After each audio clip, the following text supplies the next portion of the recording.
क्या नेपाल के प्रधानमंत्री ने भड़काया भारत से सीमा विवाद? चीन की गोद में बैठ चुके नेपाली पीएम ने रची बड़ी साजिश।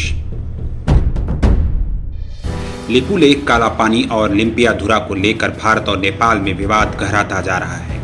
नेपाली संसद की प्रतिनिधि सभा ने देश के नक्शे में बदलाव को अपनी मंजूरी दे दी है। नेपाल ने अपने नए नक्शे में कुल 395 वर्ग किलोमीटर के भारतीय इलाके पर अपना दावा ठोका है। इसमें लिम्पियाधुरा, लिपुलेख और काला पानी के अलावा गुंजी, नाभी और कुटी गांव भी शामिल हैं। एक तरफ नेपाली संसद विवादित नक्शे को मंजूरी दे रही है, वहीं दूसरी तरफ नेपाल सरकार भारत से बातचीत के लिए गुहार लगा रही है। नेपाली विदेश मंत्री प्रदीप कुमार ग्यावली ने कहा कि हम सीमा विवाद को लेकर भारत के साथ बातचीत करने के इच्छुक हैं। इसके अलावा नेपाल के पास कोई दूसरा रास्ता नहीं है। उधर भारत ने दो टूक कहा है कि बातचीत के लिए नेपाल को विश्वास और भरोसे का माहौल तैयार करना होगा। इस पूरे विवाद को लेकर नेपाल के प्रधानमंत्री केपी शर्मा ओली कटघरे में घिरते नजर आ रहे हैं। पिछले चुनाव में भारत के खिलाफ जहरीले भाषण देकर सत्ता में आने वाले नेपाली प्रधानमंत्री नक्शा विवाद को हवा देकर एक बार फिर से अपनी कुर्सी बचाते नजर आ रहे हैं।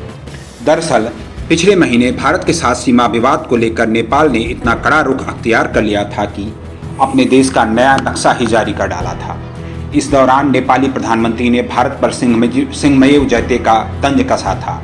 ओली ने भारत संसद में भारतीय सेना प्रमुख पर भी निशाना साधा था। ओली ने कहा था कि काला पानी, लिम्पियाधुरा और लिपुलेख हमारा है और हम उसे वापस लेकर रहेंगे।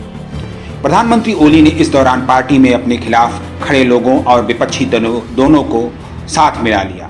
दिलचस्प बात यह रही कि एक महीने पहले तक यही विरोधी खेमा ओली से इस्तीफे की मांग कर रहा था। राजनीतिक जानकार इससे अंदाजा लगा रहे हैं कि ओली ने भारत के साथ नक्शे का मुद्दा इसलिए आक्रामकता के साथ उठाया ताकि वह अपनी कुर्सी को बचा सके।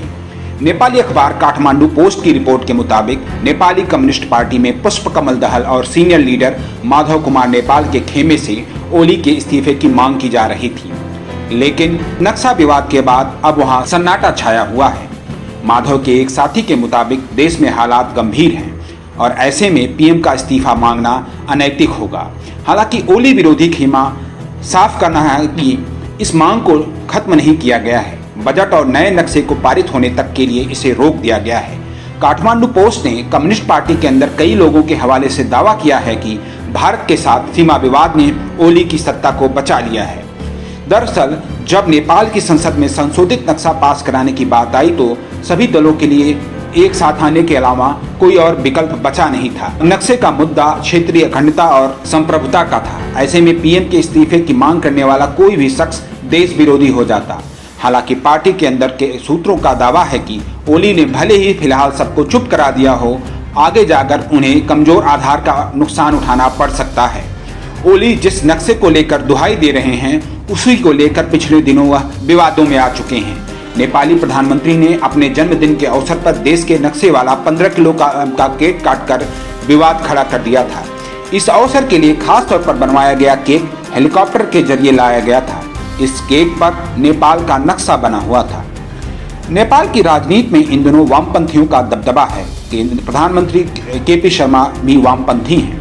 नेपाल में संविधान को अपनाए जाने के बाद वर्ष 2015 में हुए पहले प्रधानमंत्री बने थे। ओली अपनी भारत विरोधी भावनाओं के लिए जाने जाते हैं। वर्ष 2015 में भारत के नाकाबंदी के बाद उन्होंने नेपाली संविधान में बदलाव नहीं किया और भारत के खिलाफ जवाबी कार्रवाई करते हुए चीन की गोद में चले गए। नेपाल की सरकार ने चीन के साथ अब एक डील कर ली है। इसके तहत चीन ने अपने पोर्ट के इस्तेमाल की इजाज़त नेपाल को दे दी है।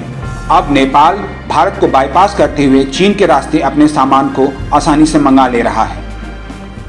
नवभारत टाइम्स ऑनलाइन के लिए शैलेश शुक्ला और शताक्षी अस्थाना की रिपोर्ट।